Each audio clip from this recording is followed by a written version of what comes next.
I believe. Good morning to you, Michelle. Good morning, Gretchen. Hey, Michelle, I'm sure you've been watching. The White House has made it pretty clear that with this coming, looming sequester, life as we know it on Earth will soon come to an end.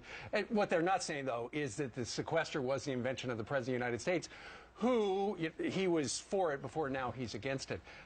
Apparently, but when you look at the amount of the budget, it's actually going to impact. It's just, what, 2.4%, and the president could end it all if he wanted to today. The ball is in his court. He isn't just some hostage to these horrible designs of the Republican Party. No, he's the author of this mess that we're in now, of course. And this really should be an object lesson for every parent out there.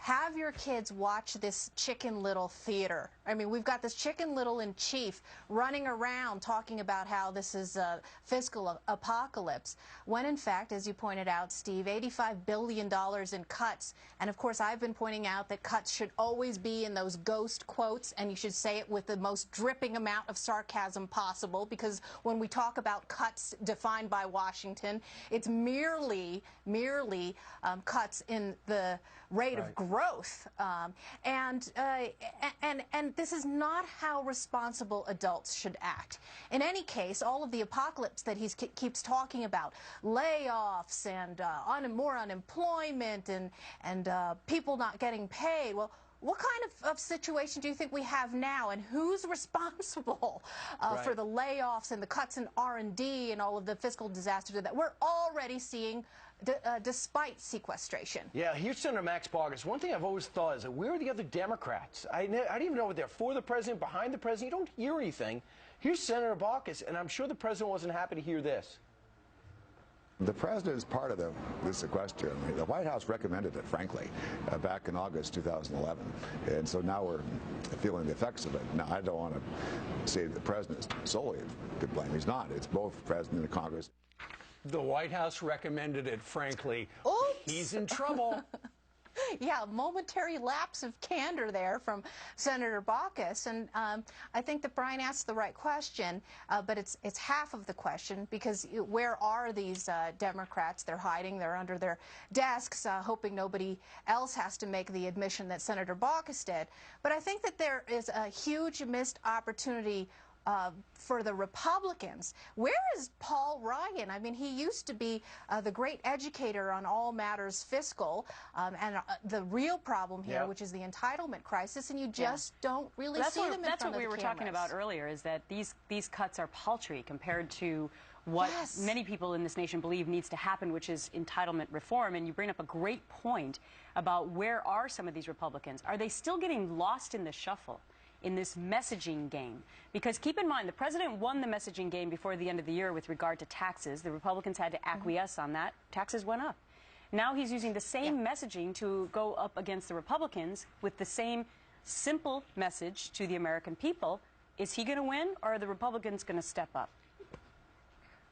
Well, I hope they're listening. Some of them are probably in green rooms somewhere, and they do need to get out there. And it can't just be in front of these cameras, of course. It's not just cable news where they need to take their message. They need to follow the footsteps of the likes of Michelle Obama, who goes on every entertainment show, and they need to force themselves onto the rosters of these late-night comedy shows and other venues where young people especially need to be educated. Sure. I think John Boehner should go on Red Eye tonight, and we'll see where it goes from there. Well, there you go. Book him. That's alternative thinking. But Michelle, and we've talked about this before, the President of the United States has a very compliant mainstream media. So, you know, if his message is getting out there, it's thanks to the people in the press corps who are taking pretty much exactly what he's saying, putting it out there. You hardly ever hear anybody in the mainstream media say, did you realize the President of the United States invented the sequester? He was for it before he was against it? Yeah, well, spread the word. There are alternate ways to do this. Social media. They need to use YouTube and Facebook and really get out to non-traditional constituencies, because, of course, these are the people who will bear the most of the burden in decades to come. Everyone talks about saving the children, and really, what is this sequestration theater all about? It's about screwing the children, and they need to say it over and over and over again. Let's talk about the debate commission. They came out, the Republican, one of them on that commission, came out yesterday and said that he believed it was a mistake to have selected anchor Candy Crowley to moderate one of the 2012 presidential debates. Of course, there was some controversy involved in that debate when she interjected, many people felt on behalf of the president, with regard to whether or not Benghazi, whether or not he had called it a terror attack or not in the Rose Garden. Probably the most memorable moment of the debate. Many people think it was a game changer to a certain extent. What do you think about this member of the debate commission now, though, saying that she was a mistake? Should they come out and say that post-game?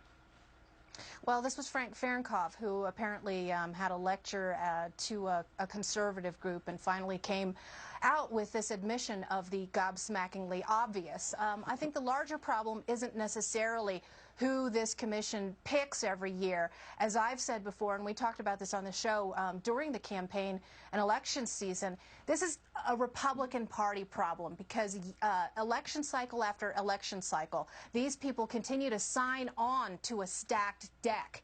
And then they act shocked when the obvious happens. And, you know, the fact that these liberal media panelists who pose as objective then run cover for the likes of Barack Obama and the Democratic Party, I mean, it's insanity to keep doing the same thing over and over again. And I think the next election cycle, what the Republican Party really needs to do is find a new venue. Not a bad idea. Yeah, I think they should. I'd like to see Brett Baer in there, Britt Hume in there, or someone like that. That would be an interesting. I don't know. Or maybe why. over on Al Jazeera. Right. Yeah. Let's talk about Al Jazeera. They're going to have an expanding presence in America.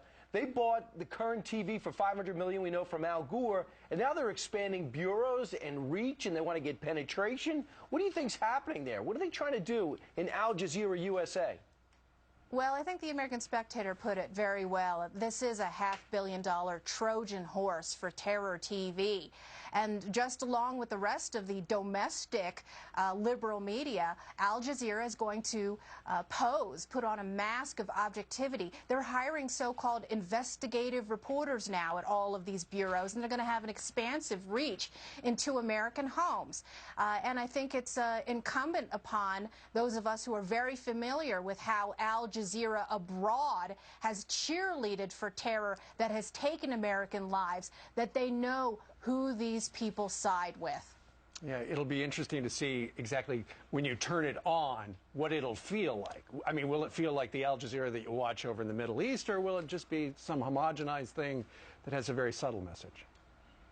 Yeah, well, I think like I said, they'll have the pretense of objectivity and neutrality, but inevitably the mask will slip, and we can all put on our shocked faces when it does. And they're also trying to expand their reach in sports, especially with buying U.S. rights to U.S. soccer. Wow. It's fascinating to see what's happening right now. Michelle Malkin, always great to talk to you. We can find you on Twitchy.com, right? And on a sled today. Good for you. All right, have fun, and we'll check back in with you next week.